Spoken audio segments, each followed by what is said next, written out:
కొత్తగా జన్మించిన శిశువు అంటే ప్రాపంచిక నేను ద్వితీయ మనసులోని కోరికల ద్వారా 5 జ్ఞానేంద్రియాలను ఉపయోగించి ప్రపంచ విషయాలను అనుభవించి తరువాత ఆ అనుభవం నుంచి సమాచారం గ్రహించి డైరీ లాంటి తన ద్వితీయ మనసులో ఆ సమాచారాన్ని రాసుకుంటుంది.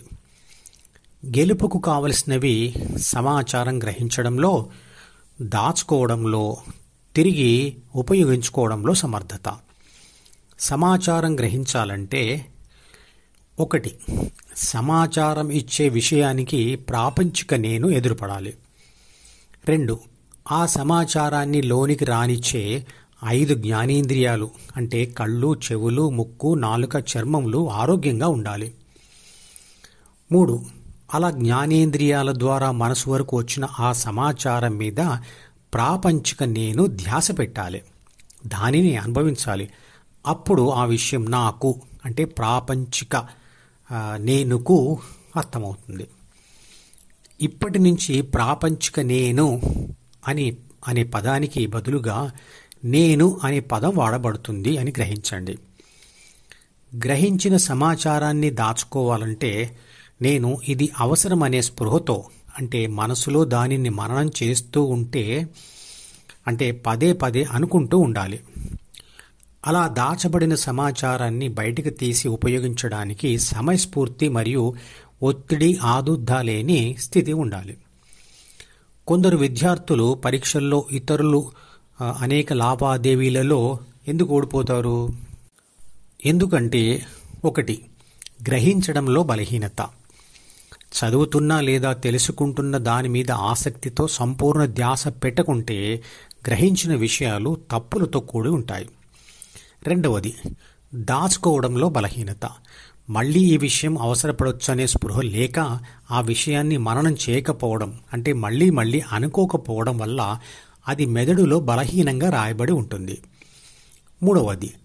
అలా మెమరీలో రాయబడిన దాన్ని బయటికి తీయడంలో ఆదుర్దా లేదా ఒత్తిడి ఉంటే సరి అయిన సమాచారాన్ని మనసులో వెతకడం జరగదు. అందువల్లే ప్రశ్నకు సరి అయిన సమాధానం రాదు.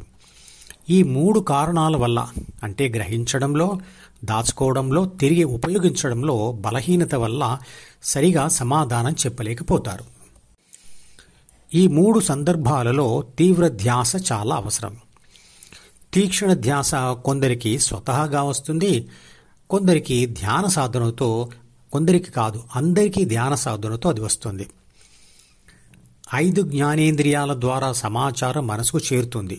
నేను వాటిని చూడకుండా ఇంకేదో విషయం లేదా ఆలోచన మీద దృష్టి పెడితే ఆ సమాచారాన్ని నేను పోగొట్టుకుంటాను.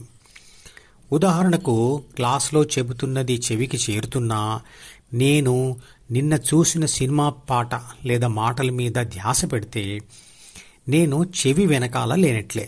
అందువల్ల ఆ సమాచారాన్ని నేను పోగొట్టుకుంటాను. చివరిగా అర్థం చేసుకునే విషయం, నేను శరీరం లోపల ఉన్నాను కానీ నేను శరీరం కాదు. నేను విషయాలను గ్రహిస్తాను, మనసులో ఆ విషయాలు రాస్తాను, తర్వాత అవసరమైనప్పుడు వాటిని వెతికి చదివి నిర్ణయాలు తీసుకుంటాను. కానీ నేను మనసును కాను. మరి ఈ నేను అనేది ఏమిటి, ఎక్కడ ఉంటుంది, ఏ రూపంలో ఉంది? నేను శరీర అవయవాల ద్వారా లోనికి వస్తున్న ప్రపంచం మీద, దాని ప్రతిరూపమైన మనసు మీద ధ్యాస పెట్టకుండా ఉన్నప్పుడు ఎక్కడ ఉంటాను? ఈ విషయాలన్నిటినీ అనుభవంలోకి తెచ్చుకోవడమే ధ్యానం.